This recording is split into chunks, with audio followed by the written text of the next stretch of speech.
This is a great time to come on in and start to find seats, and the program's going to get started shortly. So we're glad everybody's here. Thanks for joining us. Come on in and find seats, and we'll get going shortly.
Say women, they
what you love, what you have, oh, what you love. Thunder only happens when it's raining. Players only love you when they're playing. Women, they will come and they will go. When the rain washes you clean, you'll know. Oh, thunder only happens when it's raining. Players only love you when they're playing. Say women, they will come and they will go. When the rain washes you clean, you'll know. You'll know. You will know. Oh, you'll know.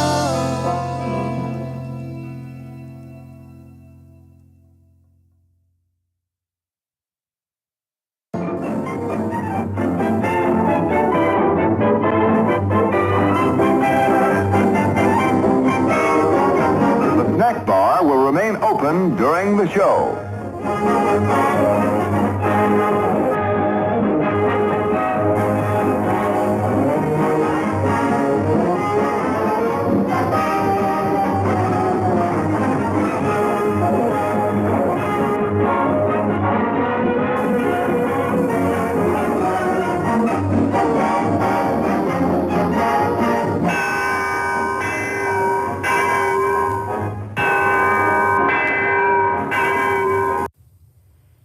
I heard my child laugh for the first time in Orly and Reed's home. They had invited my family for dinner, a kindness. I'd had a baby my first semester of the MFA, and Orly was a model of what I wanted to be, a working writer, teacher, mother, all with that wry, humble style. Their daughter Zaza was 5. I was given her room to nurse. Then Zaza came in and started chatting and clowning around. The baby was done feeding. I propped him on my lap, and when Zaza threw herself on the bed in a display of acrobatics, I heard a noise from him that I'd never heard, chuckles, then guffaws.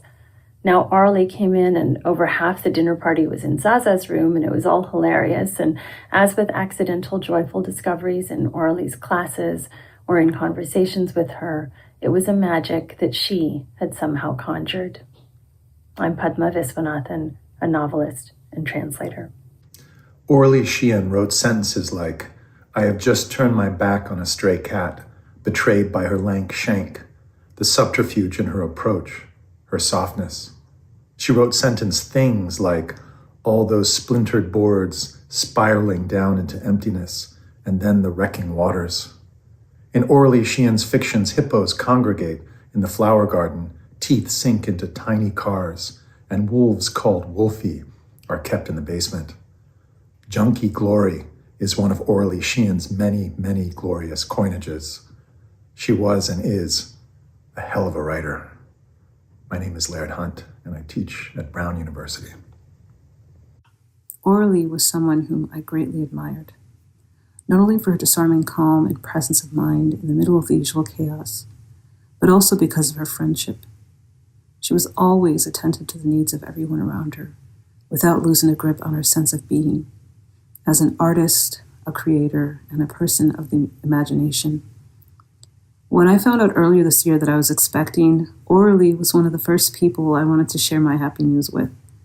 She had talked so lovingly and admiringly about her own daughter and twin, Zaza, whom she referred to as the apple of her eye, as she began her own journey as a writer. My grief for Orly's loss has been most evident in the moments when I think about her magical ability to calm the waters. I wish I could have been there for her as she was for me. And although I didn't get another chance to see her after moving away from Tucson, I am so grateful to have known her. My name is Julie Iromwanya, and I teach at the University of Chicago. Aurelie was my colleague at the University of Arizona. Thank you. I met Aurelie in 1995 in Wyoming, and she was living in a geodesic dome. One time, I saw her take a clay pigeon out of the sky and then eject the shells from her shotgun, and standing there in tall cowboy boots and a silk scarf wrapped around her neck, laugh and say, "Is that how it's done?" Orly had the most amazing laugh and the strangest combination of wonder, being able to find delight in this world, and also being so cosmopolitan and being the coolest person I ever met. My name is Pete Rock. I bought this hat on Speedway when I was visiting Orly in Tucson many years ago, and she was a great friend to me. She's the one person I've met who believed that my writing is as important as I do, maybe even more. In my first semester of grad school, I was given the opportunity to write a review of a famous and influential author's book. With typical grad students' hubris, I decided to take a critical view of the book and wrote some paragraphs that I now can only roll my eyes at. But at the time, Aurelie loved it. She called me bold, and she laughed in that tickled way that she always had. And because of that, I learned that it was okay to be bold, and it was okay to take a stance, and it was okay to write something unexpected as long as you believed in it. My name is Ishani Surya. I was Orly's student from 2016 to 2019, and because of her, I learned to forever be a bold and daring writer.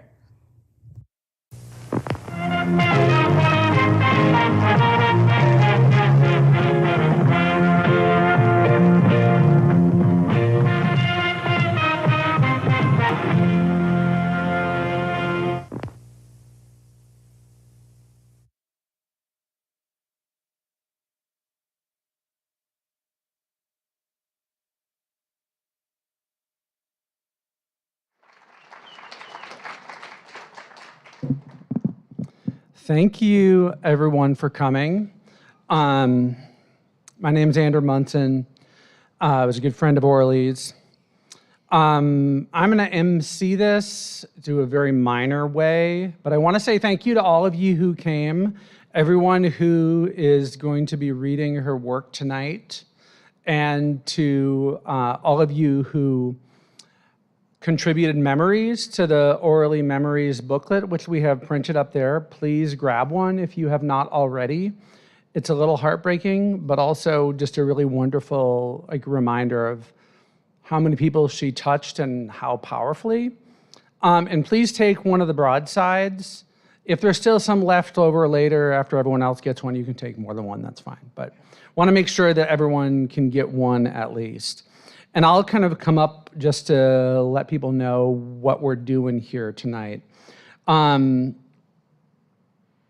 guess I didn't really think this all that far through, but I wanted to say just a couple of brief words before we get to her work, which is featured here tonight, that I think that what Orly would have wanted from me and wanted always of me was that she wanted me to love my people, not to respond too quickly, or maybe at all, to work emails, except to her, and to keep writing, something that I've been much worse at since she died. So this last week or so, I've decided to change the last one in her honor. Sorry, Christine, I'm still not gonna be responding to that many work emails. So I'm gonna start something that I'm calling the Orly 30, in which I'm gonna write a short, or what she would call a history, some combination of fiction and nonfiction, something in between, that I come to understand as her sort of final form as a writer, and the work of hers I love the very, very best. So I'm gonna write every one of these every day in April, and I would encourage you, if you would like to also get back on that train, as I think she would have really liked to do, to write something brief every day in April. And you could drop me a line if you would like to share it. But I feel strongly this is the thing that she would have wanted from me. I'm sure of it. So, to begin our program, I'd like you to welcome Orly Sheehan.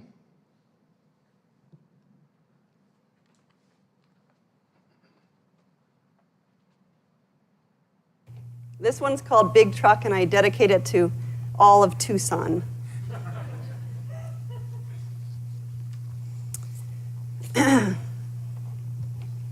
Once you've been with a guy who has a big truck, there's no going back. It's depressing but true. It's like falling off a cliff. May as well just slit your wrists, dig a hole, write the obituary. Once you've felt that strong rumble underneath, I mean a really strong rumble. I mean the engine turning over and doing those other things engines do. Idling, feeling power. You're sitting at a red light and there it is, all that power underneath you, all around you, jiggling your bangles, making it hard to light a cigarette, making you have to go to the bathroom, making the poetic stare hard to maintain as you listen for the illustrative comment. Once you've been there, I'd say it's like being present when a star is created, up way up where these things happen, these mysteries, these strong, beautiful mysteries of destruction and creation. There you are, sitting on top of the fucking star. Everything is there, everyone is there, you see it all. Everything is pure blackness. Everything is pure, blissful, obliterating light. And it's all right where it should be, sound, sight, and you're shouting your motherfucking ears off. You're shouting uncontrollably words you never knew, and then it's all gone again, a pinpoint of silence and a dawn, gray sheet kind of thing, a light green kind of thing, and you have no thoughts and you're not shouting anymore. You are so refined, your essence is so stunned and thin that the physical you sitting on the hot plastic seat, sweating and human, no longer shakes with power. You're beyond the shaking, you're pure with it now. And then there's the turn signal, the green arrow.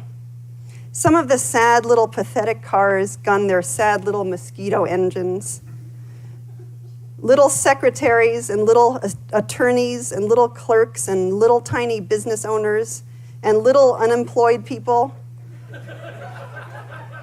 They all try to gun it in their pathetic little cars, 20, 30 feet down from you. It's like killing flies or flicking crumbs, but for them it's everything. You can hear them pushing their pathetic little feet down to the floor of their automatic used hatchbacks, and they putt out and try to beat the light. Not your man, though, and his fine truck. A truck as big as a building, but more outrageous than that, capable and outrageous as the ocean. Imagine the ocean, and then imagine the transmutation of glass and steel, and imagine the energy underneath like a life force beyond all human comprehension, a force that underscores all we do, is who we are if we are anything, if we understand where it all comes from. Damn, divine, damn. And so this truck doesn't fucking have to try to beat any goddamn light. This truck just moves. It just moves like a continent. And then you're on the other side of the road, and you see east like a vision, and you've got the runway ahead of you, and you fucking go. I mean, you fucking go. Oh, Delta American United. Those pathetic little softs need to share the power. You don't need to share anything. Have I mentioned stopping at the convenience store? Because this is where things get really crazy. I mean, this is another place where things heat up for you. So you're there, right? And you can see the roof of the 7-Eleven.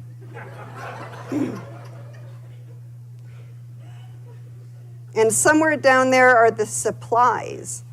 Some cherry 7-Up and some cigarettes and some Pringles, perhaps. And you're in a truck like the Space Needle in Seattle, or like the Empire State Building, or like the Great Wall of China, or maybe just like goddamn planet Earth compared to the rest of the half-assed, jerry-rigged, keep-us-in-orbit planets. And you've got to open the door. And he's maybe given you a 20, a whole 20. And so you try to open the door, but it doesn't open. Man, it's a heavy door. This handle, it's hard to get open. And he leans over and he kind of flips it and shoves it. And there it is, freedom, the sky, a short flight to the 7-Eleven. And you're thinking, parachute? And he lets you in on something, a little secret. I like women who do it their own way. I like women with their own style, their own power. And so he's sitting there, his arms half leaning on the steering wheel, a massive chrome wheel like a windmill with a rim.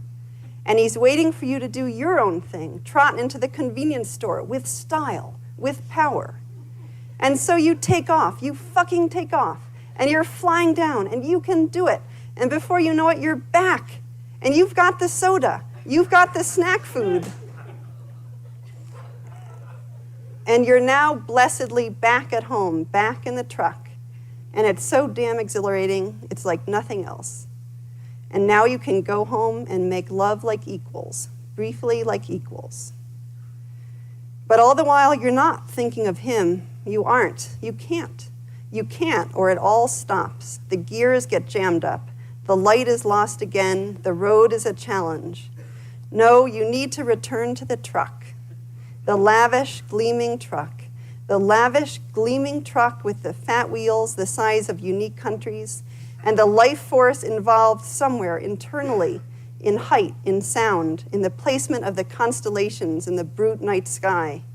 Give me the truck or give me nothing. Stay away from the little cars. Go gently towards steel and glass and enjoy with me the dream of a free world, a nation undivided by squirrels and weakness.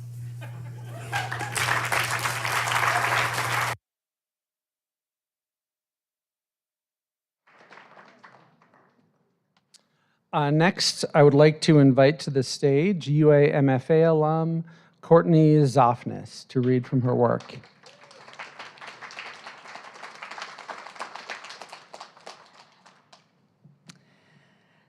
I was an MFA student here from 2004 to 2006.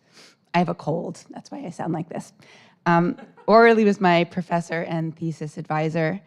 She had unwavering faith in me and my work at an unstable time in my life and was unfailingly generous. It took me 15 years to publish my first book, but Aurelie was a behind-the-scenes cheerleader, advising on both my literary and academic paths.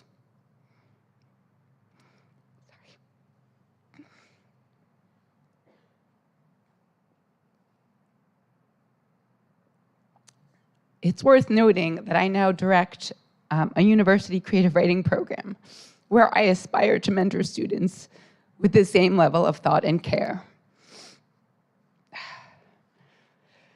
I'm going to read 2 excerpts from Once Into the Night.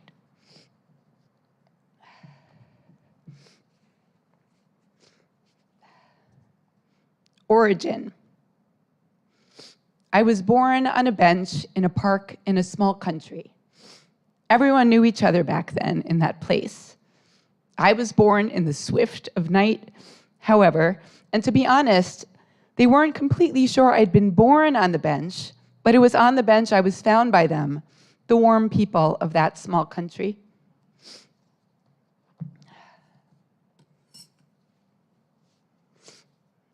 Forgetting. What I do is I write things down I am especially sure I might forget. I am against forgetting. I write dreams down on pieces of paper that slip in with other pieces of paper and are lost. Lost is better than forgotten. I sometimes write down conversations. If someone says something egregious, I write it down before I forget.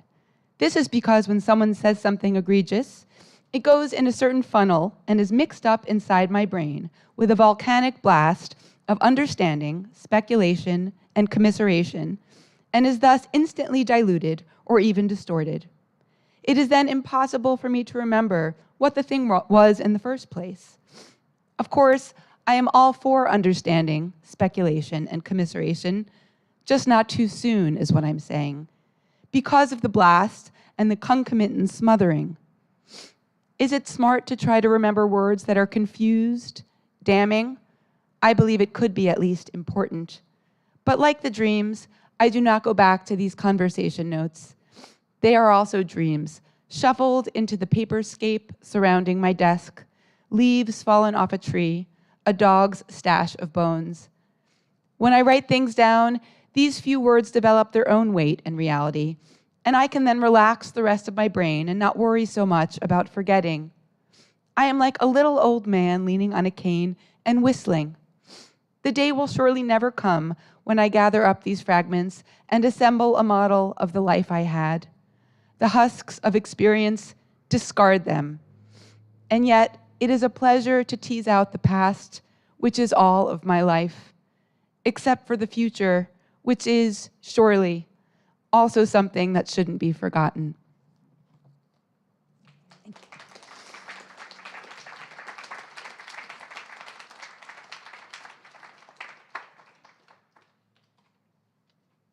Thank you, Courtney.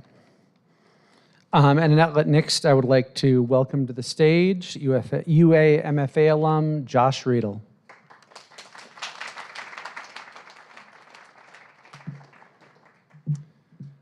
I was Orly's student in 2016 to 2018.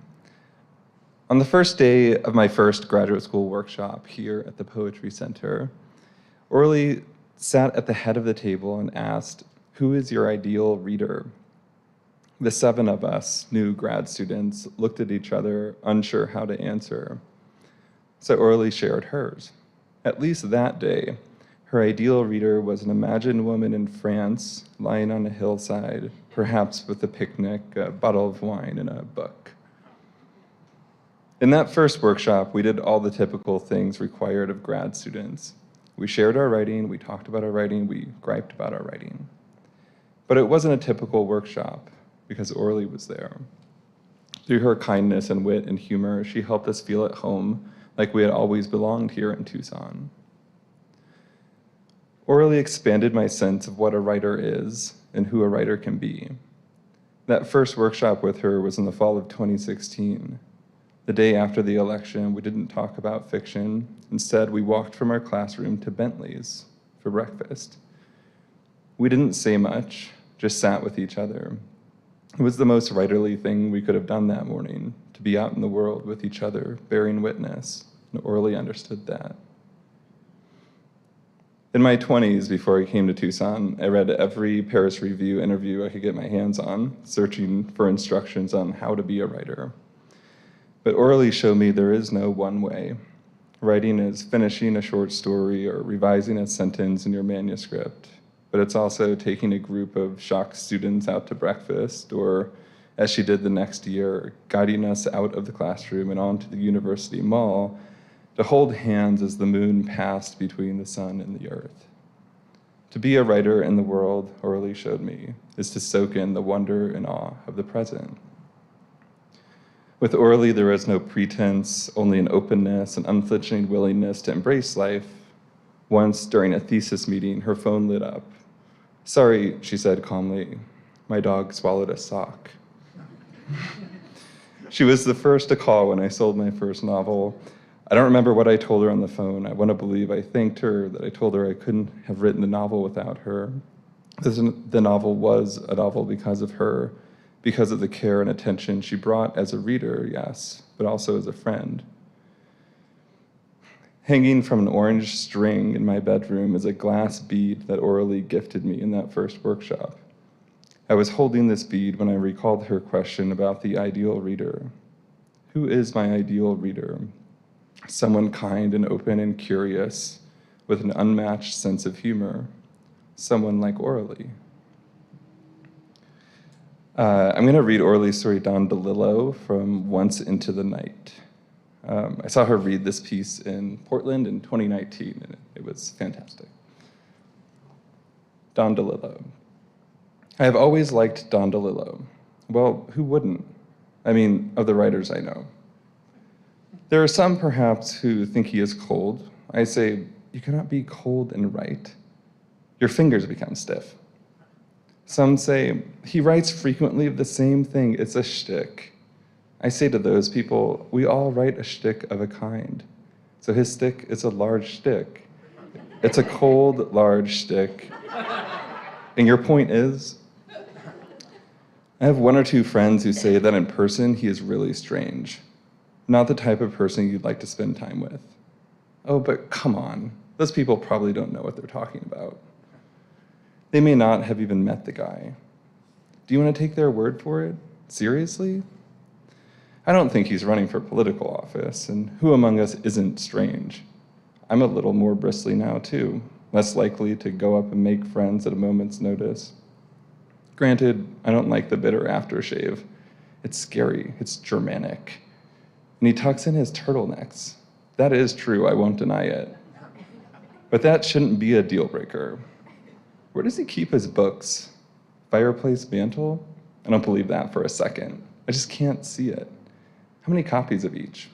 2 makes sense. I'd do 2. I only do 1 in my modest corner, but I'd do 2 if I were Don D and I was keeping the books on the mantle. You want to fill out the whole mantle, for one thing. It's plain silly to say you simply don't like anyone called Don. Call him Donald. Not better? Don is okay. I think it's okay. It's just a name. I didn't read the article by Franzen. I might have read it, but it was a long time ago. I know Franzen comes across as fawning. You can't hold that against Don Delilo, though. What would you do if Harper's wanted to interview you? I'd talk to the young writer myself. You can't hold that against someone. Anyway, I've always thought his prose is really strong. It's keen. It's strong. I like that cold thing, that laser look. Brittle, you say? Right, brittle, whatever, yes. But a chandelier is brittle. Peanut brittle is brittle. Brickle? I love Don Delilo. I don't know how many L's are in his name. He's a rock star. That Mooney wedding thing? Good stuff. A guy watching a video of a girl watching a murder? I'm there with you. He wears tweed with the black turtleneck, and that's classic. It's standard, nothing wrong with that. Seriously, this man is a literary icon. No writer is famous, not on HuffPost, not on Entertainment Tonight. 95% of all folks and 100% of folks at Walmart wouldn't know him from Adam.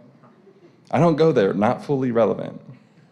I live in the world where if you say you don't like Don Delilo, everyone looks at you like, what are you talking about? Look, admit it, he's one of the absolute main old white guys. He's not just an old white guy, but he's a pomo white guy. That is the best. He's all literarily certified, so don't fuck around. If you don't like him, fine. I like him. All the people at this cocktail party like him. This excellent party on a barge on a forgotten channel. We have our Budweiser, we have our pretzels, and we know Don Delilo is cool. I can't deny it, I can't change it. I just like Don Delilo. Are you with me? Say the first thing that comes to mind.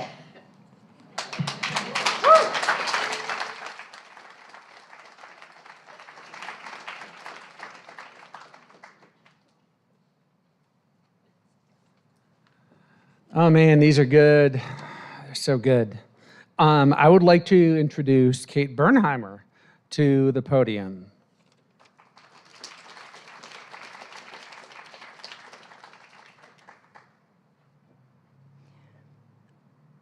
Whenever Orly would finish a new book manuscript, she would come over to my house for tea and cake. And she would say, "This may be as good as it gets. You got to celebrate when you can." And it's such an injustice that she's not here to be celebrated tonight. Of her seasoned career in teaching, Aurelie startlingly recently said, "I am more than ever committed to creating spaces where other people can find their voices, where writers can find space and strength to tell the truth as they see it, even if this is in an imagined world. I'm extraordinarily grateful to teach and to have had my life touched by these beautiful writers and others of such immense heart and talent." Soon after her death, the Aurelie Sheehan Memorial Scholarship in Creative Writing was established with a gift from Aurelie's husband, author Reed Karim, in honor of Aurelie's profound impact on her students. This scholarship will be given each spring and is dedicated to supporting University of Arizona creative writing majors especially those who are interested in issues confronted by women and girls. We continue to grow its endowment and are grateful to the many generous donors so far. I'm so pleased to be able to announce that the Scholarship Committee, with Reed's collaboration, is awarding the first scholarship tonight to Hannah Palmisano, a senior creative writing major. Hannah has gracefully shared of her work that novel writing is my focus, and the subjects of grief and parenthood consume me, from the perspectives of children surrounded by problematic parental figures. L.M. Montgomery once wrote that writers are just people who've never forgotten the way to fairyland.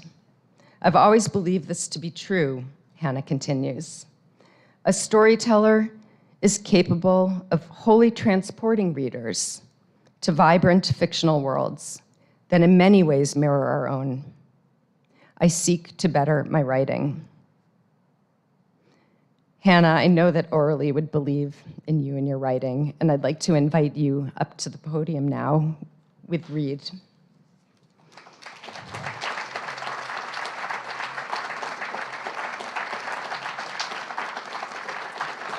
Congratulations, Hannah.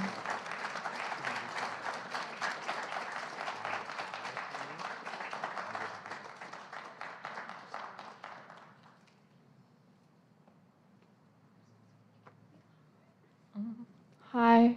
I didn't know Orly, but her legacy obviously precedes her. She seems like such an amazing person, and I regret that I didn't get the chance to meet her. But clearly, she is going to live on in everyone's memories in all of the best ways. And the stories that we tell about her, and her stories that we get to share with everyone, to make sure that we don't forget her. And her legacy in this community is so clear by everyone who's here tonight. And the scholarship that I'm so grateful to be honored by tonight is so special for this community. It's just another way that she's giving back. Not that she needed another way, her writing is amazing. But yeah, I'm so thankful, and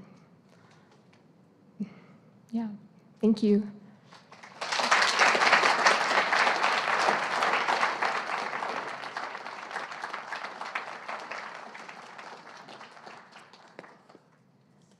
All right, how about one more Orly Sheehan story? Welcome back to the Poetry Center. Orly Sheehan reading a story called Story from Jewelry Box.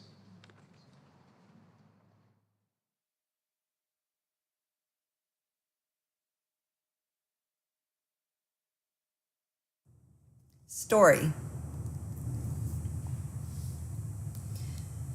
Some days, it seems I have a lot to say, that life holds important and beautiful stories. Other days, life isn't shaped like that, into stories and whatnot. Some of those other times I feel, tired, lazy, nothing to say, nothing to do, no interest in anything, irritated with myself for not holding to various standards, not thin enough, don't remember enough dates in history, shouldn't have treated A or B human that way. How will I feel when they are dead? Wouldn't it be nice to have a drink right now, maybe a gin and tonic, or maybe a shot of tequila, or maybe a glass of cognac in bed with the long book I'm reading at the moment, the author of which feels life when he writes, or at least it seems that way. When I see a woman in stretch pants and a push-up bra and lots of eyeliner, I make a vague mental note to dress more like her tomorrow. Tomorrow, I'll put the effort in. So then tomorrow comes and I put on a t-shirt and jeans.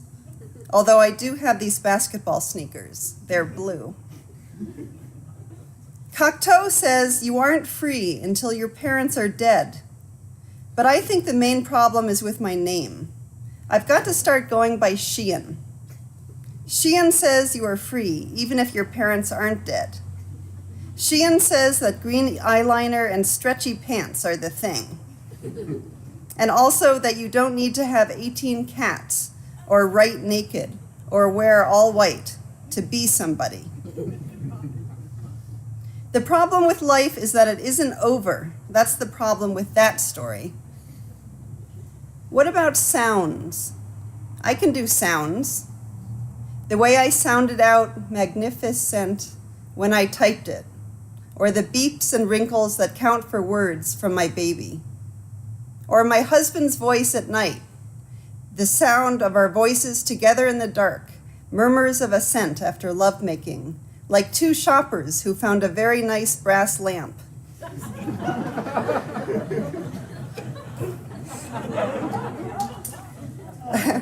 Or two giddy senior citizens who've come upon the shrimp bowl at a buffet. I think Rushdie is good too, and Hemingway. I think writing about sex in general would be fine, and also writing like a fucking maniac in a cafe. Sheehan writes like a fucking maniac in a cafe. Sources will murmur confidentially.